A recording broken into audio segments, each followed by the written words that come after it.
Hello, boys and girls. It's Sister Yvonne again. Today I'm going to read the story about Elisha. And we're going to learn how he built an altar, and through that he was able to please God. And the Lord answered. I hope you enjoy. Elisha and the altar of the Lord.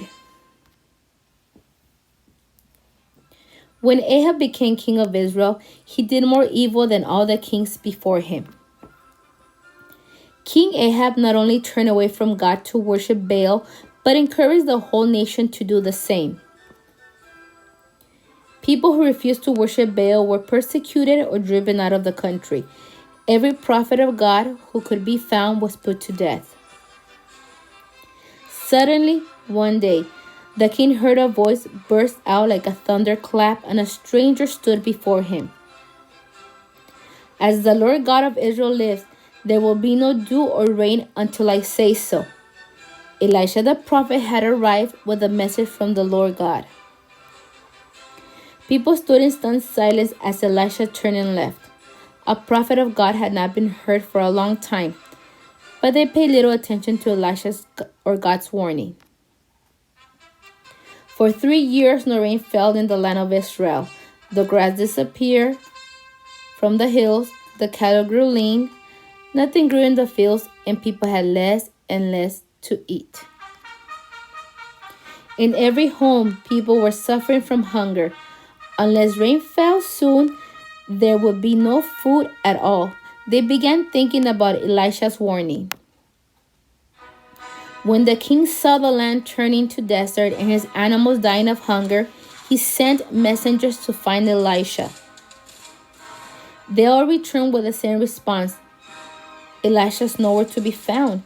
The king sent messengers to every city and country around. The messengers began to fear for their lives as the king became furious at their failure to find the prophet. God spoke to Elisha, "Go and show yourself to Ahab, and I will send rain on the earth." Elisha set off and saw Obadiah, the king's servant. The prophet said, "Go and tell King Ahab that Elisha has returned." Obadiah hurried back to the king. King Ahab listened to Obadiah's report and set off to find Elisha. Elisha was not afraid and waited calmly for the king to arrive. The king cried angrily, "Are you the one who has been troubling Israel?" Elisha answered, "I am not troubling Israel. You are. You have disobeyed the commandments of the Lord. You have worshipped the false god Baal." Ahab could not answer the prophet of God.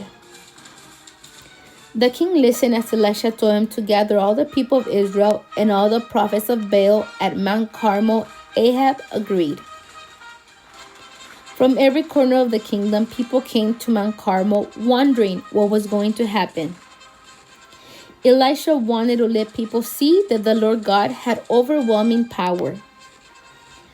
"How long will you waver between two opinions?" Elisha asked.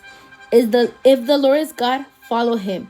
If Baal is God, then follow him." The people listened, but would not reply. Elisha proclaimed, "I am a lone prophet of the Lord, but Baal has 450 prophets. Let them prepare a sacrifice, and I will do the same. We will not light the fire. They will call on Baal, and I will call on the Lord.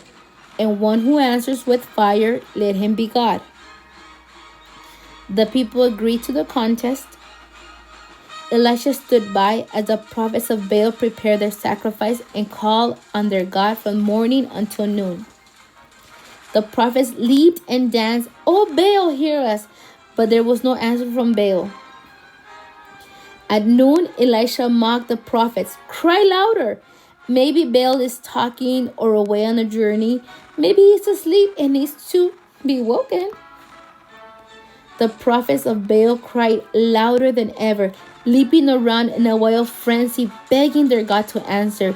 They even cut themselves with knives that Baal might have taken pity on them. The people watched, but Baal did not answer. Elisha then called the people near him as he prepared his sacrifice. First, Elisha took 12 stones and rebuilt a broken altar of the Lord. He put the wood in place and laid the sacrifice on the altar.